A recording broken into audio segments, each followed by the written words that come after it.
Across the country, beef prices are surging and Triad restaurants are feeling the impact. Some are taking it off their menus entirely. WFMY News 2's Hannah Hill talked to local restaurant owners who say it's not just beef prices going up. From High Point to Greensboro to Lexington, Triad restaurants are feeling the pressure of rising prices, and it's forcing them to make some pretty difficult decisions. Like here at Lexington Barbecue, they've had to go up on their prices, and other restaurants in the Triad have had to take items off their menus altogether.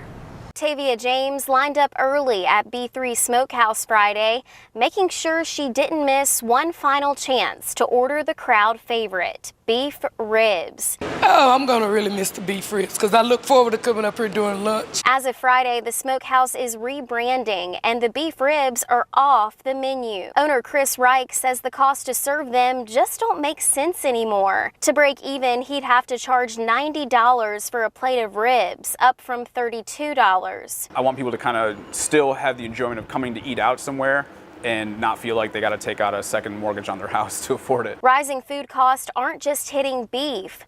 Supply issues, droughts, shrinking cattle herds, and global tariffs are pushing up prices across the board. People don't realize how much of our produce comes from Mexico and South America, so all of the things that we don't really think about, like all of our lemons for our bar, our limes, our oranges, technically, those would be the small things, but they're starting to add up. In Lexington, known as the barbecue capital of the state, pork prices are also up. Starting July 4th, the barbecue joint raised prices by 3 to 5%. Which means the average family, say a family of 4, you're going to spend an extra $2 a meal.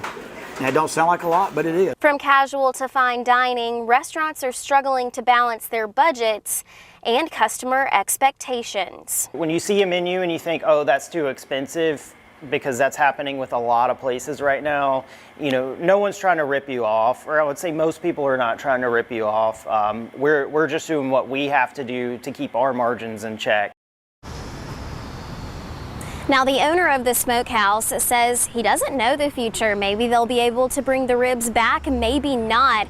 But it's clear from talking to all these restaurants today that everyone is just rolling with the punches at this point in time and trying to pass as little off as they can to their customers. Live in Lexington, I'm Hannah Hill, WFMY News 2.